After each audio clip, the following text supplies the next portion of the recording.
Constructing the Burj Khalifa required 22 million man-hours and roughly $1.5 billion. Creating a modern digital city requires a similar capital investment, just without the physical steel. At an estimated $1 to $1.5 billion, Grand Theft Auto 6 represents a historic expenditure for the interactive entertainment industry, dwarfing the budgets of major Hollywood films and previous development benchmarks. The entity backing this expenditure is Take-Two Interactive, a publicly traded publisher that manages Rockstar games. Allocating $1.5 billion to a single software title concentrates an immense amount of risk. Shareholders are watching a decade of capital flow into a solitary product that must succeed on arrival. This pushes the project past the realm of a standard media launch.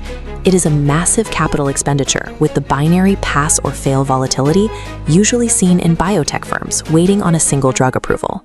In the media industry, staking multi-year financial forecasts and corporate valuation on the outcome of a single release is known as tentpole economics. Take-Two's financial modeling makes this explicit.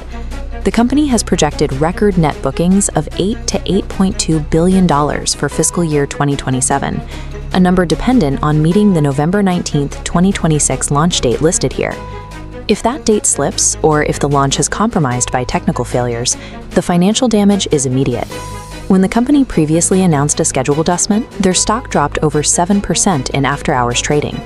Take-Two CEO Strauss Zelnick faces the task of managing those expectations. He has to convince institutional investors that placing $1 billion wager on a specific date is a mathematically sound strategy. Enduring that level of exposure is difficult if a company only relies on day-one sales. To protect the firm, Take-Two has engineered financial shock absorbers that detach their revenue from the standard retail cycle. The blueprint for that protection comes from the previous installment in the franchise, which has generated over $10 billion in lifetime revenue. When Grand Theft Auto 5 launched in 2013, the business model was straightforward. The publisher recognized the bulk of their revenue through the physical sale of software in the immediate post-launch window. The subsequent release of its online multiplayer component introduced a structural change in how the product generated revenue. Rather than selling a self-contained story, Rockstar Games turned the title into a persistent digital space.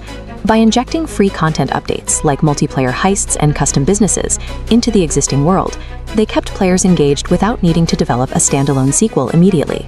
A single digital environment proved capable of holding player attention for over a decade, providing a level of cash flow stability rarely seen in hit-driven entertainment. In financial filings, Take-Two refers to the monetization of this ecosystem as recurrent consumer spending. It is the liquidity engine that keeps the corporation afloat during the long gaps between major releases. Leaked data shows only 4% of active players make direct digital purchases, subsidizing content updates for everyone else. While lucrative, relying on microtransactions creates volatile seasonal revenue spikes. That erratic cash flow makes it difficult to issue consistent forecasts. The implementation of a premium subscription tier converted those erratic microtransaction peaks into a steady monthly flow. By bundling exclusive assets for a flat fee, Rockstar established a reliable floor for their revenue. Today, subscriptions account for roughly a quarter of the title's daily digital bookings. This predictable liquidity acts as the primary funding mechanism for the decade-long development cycle of the sequel. With the development funded, Take-Two is now optimizing the new release's pricing structure, setting the standard edition at a premium $80. They can command that premium because a $1.5 billion development budget functions as an unassailable strategic moat. When the cost of entry is this high, competitors cannot afford to build a substitute product of the same scale. The absence of a direct alternative grants the publisher significant pricing power. To operationalize that power, the company opened pre-orders months in advance. While often viewed as a marketing tool, pre-orders are actually a critical mechanism for supply chain forecasting.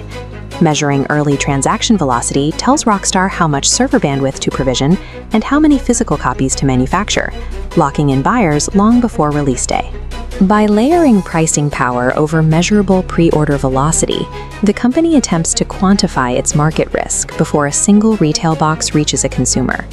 Dividing the $1.5 billion cost by the $80 unit price reveals it needs to sell 19 million copies to cover its investment. That requirement is completely dwarfed by the 230 million copies sold by the previous installment, making recouping costs a modest threshold. Because baseline profitability is achievable, simply selling retail copies is no longer the primary corporate objective. The actual goal is to secure a monopoly on the player's time and attention. The software is engineered to function as a persistent digital nation-state, sustaining an internal GDP that persists long after the initial purchase. If constructing a digital world now requires over $1 billion and a full decade of katapaupa, the barrier to entry has moved out of reach for most developers. It raises the question of whether we are entering an era where only the largest corporations can afford to build the realities we inhabit.